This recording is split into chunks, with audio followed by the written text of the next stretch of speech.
Hello and welcome back to Matt's Automotive Channel. This is going to be a follow-up video to the Dynavin radio install that we did on my 2010 GT500 and had experienced a few issues with the radio that kind of crept up over time. One of which was the sensitivity of the volume knob. It became very sensitive, and also the bass. It would just completely cut out, and the only way to get it back, restore it, was to restart the radio. And in addition to that, there was an issue with phone connectivity. Not that it wouldn't stay connected to the phone and use Bluetooth and whatnot, but while making a call, if you tried to place a call, it would immediately just cut off. So somebody would pick up and it would just cut right off. Now she has an Android phone, and when I originally tested this with my Apple iPhone, I did not observe that issue. So apparently this is just something to do with the Android phones. And anyway, we have some fixes and everything is now working. So anyway, let's get into it. I'm going to mention now the video that I took, I didn't take with making another follow-up video in mind. So the camera angles and lighting and the coverage really isn't that great, so I'm going to apologize up front for that. I basically just took video for my own benefit and talking with tech support in case I ran into any issues, I could go back and reference it. So anyway, with that said, I'll go ahead and show you how I proceeded. Alright, let's start here by getting directly to the solution. Basically, it's a firmware upgrade that's going to solve all these problems. I went ahead and contacted support, and what they did was they sent me a link to this file. Apparently it's not available on the website yet, so they sent me this link here. So I went ahead and clicked on this, and it takes me to this page here, and it gives me an option to download. So I went ahead and proceeded with the download, and it's a zipped file right here. Alright, so you go ahead and open up the zip file, and it provides you with these two files, this MCU and update7.zip. And what you do is you copy those to a USB that's formatted in FAT32. It must be FAT32. Alright, and then when trying to do the upgrade, I went ahead and plugged the USB in here. But I found later that this would not work because this jack is ultimately plugged in to the phone USB in the back of the radio, and the port that I need is the media one. So I had to go ahead and pull this apart here and access the media port. And what I did was I put in the cable that came with it, plugged it in, and then just routed it through here to the glove box. So in the future, I'll be able just to plug in to this guy here to do any more firmware upgrades. So once you get your media cable ready and you're ready to plug in your USB, you want to go to Info here. And then go ahead and plug in your USB, and this little red dot here will turn green. And then to begin the upgrade, once that's green, just hit the update now.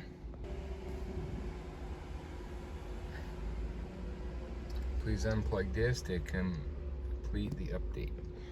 So I'll go ahead and unplug it. Unplug. And then looks like it's just going to go ahead and reboot, hopefully.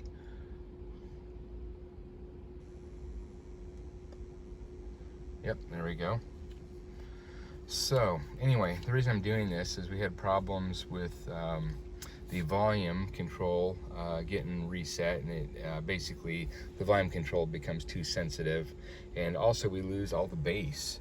And so the only way to get the bass back was to reboot the system. So supposedly this firmware upgrade will take care of that. And we also just noticed another issue. That's when using Android phones and you try to make a call, it immediately disconnects. Now I did have success with my Apple iPhone. It worked fine, but my wife's phone here, which is an Android, does not work. So hopefully this firmware upgrade will take care of that as well. We'll see. All right now we have the bass and the volume seems to be good. It's not too sensitive. So let's go take a look at the firmware upgrade here. And I believe it's under Info. And there we go. That's the most recent one. This is not on the website yet. I had to contact service, and then they emailed me this file. All right, so let's give this a shot and see if it actually works before I put this back together. So I'm gonna pause that right now, and we'll go to phone.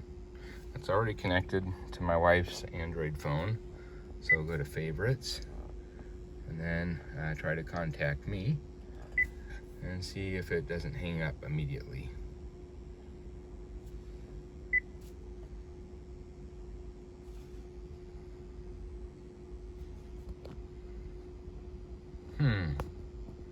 Okay, looks like it doesn't want to make the call at all now.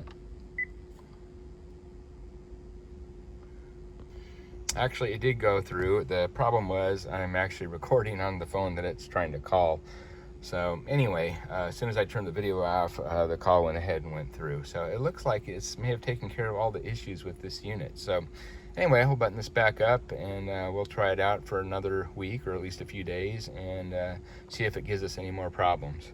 All right, one other issue. Now that I got all this button back up, I can hear buzzing again from that speaker. So I think it has to do with the RCAs not being fully plugged in. So anyway, I'll pull this back apart and pull it out. Maybe I don't need that retainer harness, so maybe I'll try just doing away with that and see if it works with this new firmware. Okay, buzzing noise is gone. What I did is I pulled this back out, made sure all the RCA plugs were firmly in place, and put it back, and it disappeared. If that hadn't worked, I would have tried pulling off the retainer harness. I don't think it's absolutely necessary with at least my specific setup, but since the noise is gone, I'm going to leave it as is for now, and we'll see how it does. Anyway, again, I apologize for this very disjointed and unprofessional video, but for sure, if I have any issues in the future, I'll go ahead and create another follow-up video. So please like, subscribe, hit the notification bell so you'll be reminded of any videos going forward. I'll catch you next time. Bye-bye.